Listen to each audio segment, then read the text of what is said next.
गुरु प्यारी सात संगत जी, राधा स्वामी जी। संगत जी, यह साखी एक छोटे से बच्चे की है जो कि बाबा जी से अपनी नाराज़गी जताता है। संगत जी, साखी पसंद आए तो चैनल को सब्सक्राइब करना ना भूले जी। यह घटना कुछ समय पहले की है, जब बाबा जी अपनी गाड़ी से बैठकर एक सत्संग घर जा रहे थे और जब बाबा जी सत्संग घर से वापस लौट कर आ रहे थे, तब रास्ते में एक बच्चा गाड़ी को रोककर पत्थर फेंककर मारने लगता है। और जब बाबा जी के ड्राइवर साहब ने ये देखा कि एक बच्चा गाड़ी पर पत्थर मार रहा है, तो ड्राइवर साहब ने यह बात बाबा जी को बताई कि यह बच्चा हमारी गाड़ी पर पत्थर मार रहा है। तो बाबा जी ने ड्राइवर साहब से कहा कि आप बच्चे को पत्थर फेंकने से मना करो। तो जब ड्राइवर साहब बच्चे को पत्थर फेंकने से मना करते हैं, पर वह बच्चा नहीं मानता है और ड्राइवर साहब की कोई बात नहीं सुनता और पत्थर फेंकता रहता है। तभी ड्राइवर साहब को थोड़ा गुस्सा आ जाता है और वह बच्चों का हाथ पकड़कर कहते हैं कि बेटा, आप गाड़ी पर पत्थर क्यों चला रहे हो। लेकिन तो भी वह ड्राइवर साहब की कोई बात नहीं सुनता। और यह सब देखकर बाबा जी गाड़ी से बाहर आते हैं और ड्राइवर साहब से कहते हैं कि भाई, क्या बात हो गई। तो ड्राइवर साहब बाबा जी से कहते हैं, ये बच्चा गाड़ी में ज़ोर ज़ोर से पत्थर मार रहा है। तो बाबा जी उस बच्चे से कहते हैं, क्यों बेटा, मेरे से कोई गलती हो गई है क्या जो गाड़ी पर पत्थर आप फेंक रहे हो। तो बाबा जी की बात सुनकर बच्चा कहता है कि आप तो झूठ बोलते हो और आप बहुत बड़े झूठे हो। बाबा जी बच्चों की बात सुनकर हैरान होते हैं और कहते हैं कि बेटा, मैंने ऐसा क्या झूठ बोला है, बताओ। तो वह बच्चा कहता है कि आप हमेशा ही यही कहते हो कि भजन सिमरन करो और इसके करने से सभी तरीके के दुख दर्द गरीबी दूर हो जाती है। पर मेरी माँ तो रोज़ भजन सिमरन पर बैठती है और परमार्थ के रास्ते पर चलती है, लेकिन हमारी तो वही की वही स्थिति है। हमारी तो कोई गरीबी दूर ही नहीं हुई है। हम सब बहुत दुख भरा जीवन जी रहे हैं। गरीब होने के कारण हमें किसी न किसी दिन भूखे सोना ही पड़ जाता है। बच्चे की यह बात सुनकर बाबा जी कहते हैं, बेटा, ऐसा नहीं है। अगर हम रोज़ सच्चे मन से मालिक का नाम लेते हैं तो वह मालिक ज़रूर हमारी रक्षा करता है और हमारी मदद के लिए आता है।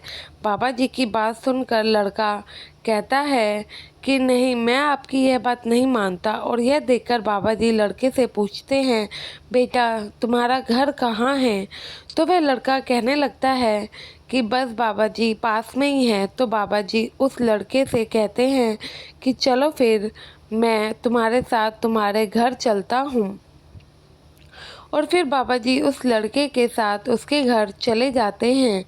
साथ संगत जी, जब बाबा जी उस लड़के के साथ उसके घर पहुँचते हैं, तो बाबा जी देखते हैं कि वह लड़का सच में बहुत गरीब है और उसके घर में बहुत ही ज़्यादा गरीबी थी। लेकिन जब लड़के की माँ ने देखा कि हमारे घर इतने बड़े सद्गुरु आए हैं जो कि रूहानियत के साक्षात बादशाह हैं, तो उसे कुछ समझ नहीं आ रहा था कि वह क्या करे, कहाँ सद्गुरु को बिठाए। फिर कुछ सोचकर वह अंदर से एक टूटी फूटी चारपाई लाती है और अपने सद्गुरु को उस पर बिठाती है और सद्गुरु के सामने बैठकर रोने लगती है। संगत जी, जब बाबा जी तो सब जानी जान है, उन्हें सब कुछ पता होता है कि किसके साथ क्या हो रहा है और क्या नहीं। तो बाबा जी ने बड़े प्यार से उस लड़के की माँ से पूछा कि बेटा, क्या बात है, आप क्यों रो रहे हो। लड़के की माँ हाथ जोड़कर कहती है कि बाबा जी, कोई बात नहीं है, आपकी दया दृष्टि हम पे बनी रहे, आपकी कृपा से बस सब कुछ ठीक ही है। आपका हाथ हमारे सर पर है तो हमें क्या ही दिक्कत हो सकती है, बस आप अपना हाथ हमारे सर पर बनाए रखना। जब लड़के ने अपनी माँ को इस तरह बाबा जी से कहते सुना, तो वह बोल पड़ा, माँ, तुम क्यों झूठ बोल रही हो। क्या हम बहुत गरीब नहीं हैं। तुम सच क्यों नहीं बताती हो। क्या हम किसी किसी दिन बिना खाना खाए नहीं सो जाते हैं। क्या हम पानी पीकर ही काम नहीं चला लेते हैं? तो आप क्यों झूठ बोल रही हो? बाबा जी से क्यों सच नहीं बोलती हो? सच बोलना कोई गुनाह थोड़ी होता है। तभी लड़के की माँ कहती है, नहीं बेटे, मैं झूठ नहीं बोल रही। बाबा जी से कहती है, यह लड़का ऐसे ही कह रहा है, कोई बात नहीं, आप इनकी बातों को ध्यान मत दो और हमारे घर सब कुछ ठीक ठाक है। लड़के की माँ की बात सुनकर बाबा जी कहने लगे, बेटा ऐसा करो, यहाँ पास में मेरा एक सेवादार रहता है, मैं उससे कहकर कोई ना कोई तुम्हें काम दिलवा देता हूँ। यह बात सुनकर लड़के की माँ बहुत खुश हो जाती है और फिर बाबा जी के हुक्म से वह सेवादार उस लड़के की माँ को काम दिलवा देता है और फिर वह लड़का भी बहुत खुश हो जाता है। अब बाबा जी उस लड़के से कहते हैं, बेटा अब तो तू खुश है, अब तो तुझे मुझसे कोई नाराज़गी नहीं है और अब तो तुम मेरी गाड़ी पर पत्थर नहीं मारोगे। तो साथ संगत जी, तो वह लड़का हाथ जोड़कर कहता है, नहीं बाबा जी। फिर बाबा जी हंसने लगते हैं। साथ संगत जी, इस साखी से हमें बस यह ही सीख मिलती है कि भजन सिमरन एक ऐसी चीज़ है जो हमारे सभी तरीके के दुख दर्दों को काट सकता है।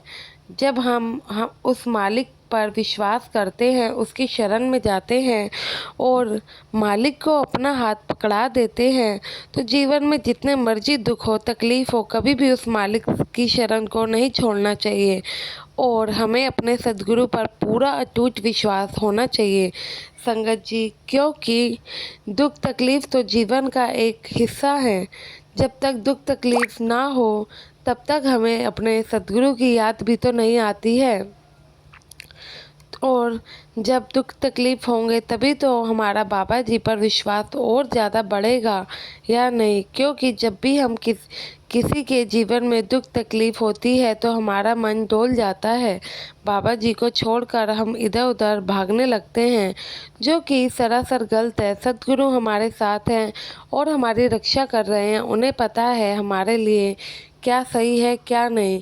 अगर हम अपना समय फालतू बातों में व्यर्थ ना करके भजन सिमरन को दें, यह ही हम सभी के लिए अच्छा है। आशा है ये साखी आपको अच्छी लगी होगी।